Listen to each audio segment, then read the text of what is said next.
एक बार की बात है, एक घना जंगल था। जंगल का राजा बाघ था। बाघ की एक मंत्री थी लोमड़ी। बाघ की एक कमजोरी थी, उसे हमेशा अपनी तारीफ बहुत अच्छी लगती थी।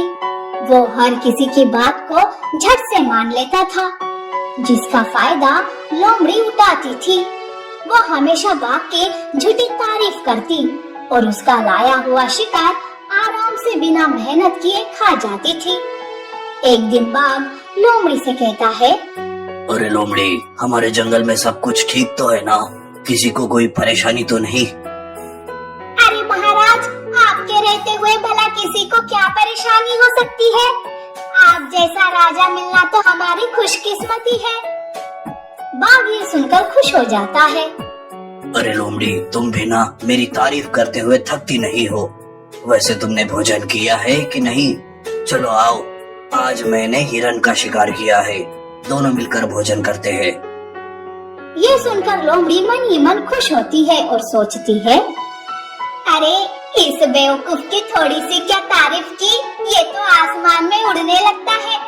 पर चलो, इसकी इस बेवकूफी से मुझे बैठे बिठाए अच्छा भोजन मिल रहा है, इससे ज्यादा मुझे और क्या चाहिए। यूं लोमड़ी के दिन आराम से गुजर रहे थे। एक दिन बाघ की तबीयत खराब हो जाती है और वो शिकार पर नहीं जा पाता।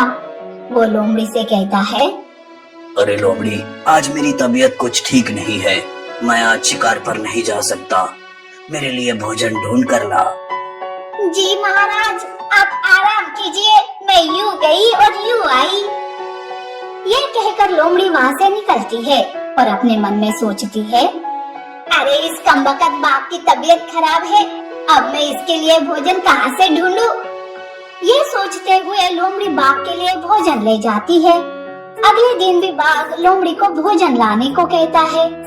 ऐसे ही 2-3 दिन बीत जाते हैं।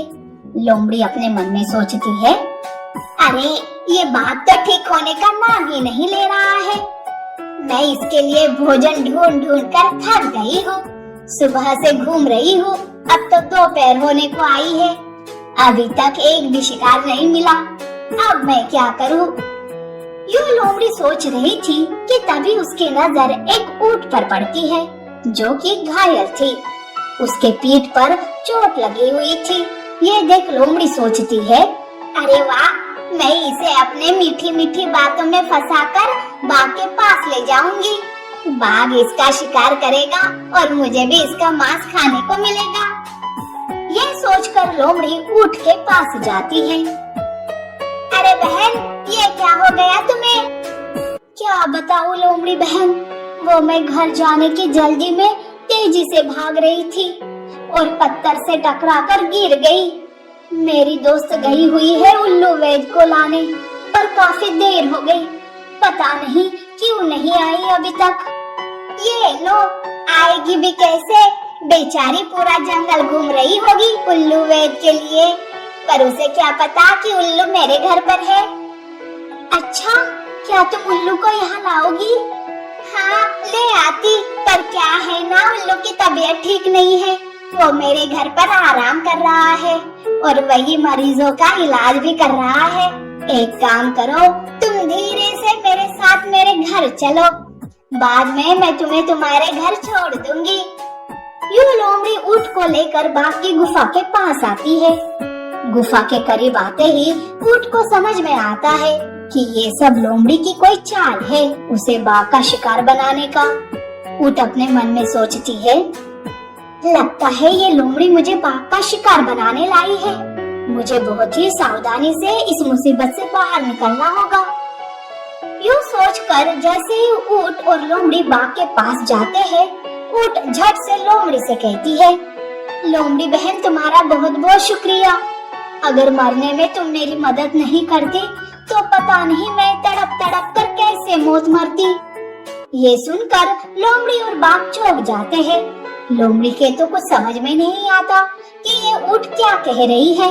तब बाघ कहता है, तुम ये क्या कह रही हो, साफ साफ कहो। महाराज, मैं एक बहुत बड़ी बीमारी से झुलझ रही हूँ। मेरे पीठ पर ये जख्म भी उसी की वजह से हुआ है। अब मैं ज्यादा दिन जिंदा नहीं रहूंगी। लोमड़ी बहन ने कहा कि आप भी बीमार हो और भूखे हो। अगर आप मुझे खाओगे तो आप भी मर जाओगे और मैं भी मर जाऊंगी। दोनों का काम आसान हो जाएगा। ये सुनकर लोमड़ी घबरा जाती है। अरे ये क्या कह रही हो? अरे इससे पहले लोमड़ी कुछ कहे, ऊँट कहती है, लोमड़ी बहन सच में तुम महान हो। महाराज आपको भी लोमड़ी का धन्यवाद करना चाहिए। ये हमें आसानी से मरने में हमारी मदद कर रही है। चलो अब आप मुझे खा लो और इस पीड़ा से मुक्त कर दो मुझे, और आप भी मेरे साथ मुक्त हो जाओ। ये सुनकर बाघ डर जाता है और गुस्से से दहाड़ मारते हुए लोमड़ी से कहता है, लोमड़ी, तेरी ये मजाल कि तुम मुझे मारने की सोच रही है। अब मैं तुझे नहीं छोड़ूंगा। यूं बाघ लोमड़ी पर हमला करता है और उसे मार डालता है। ऊँट वहाँ से भाग जाती है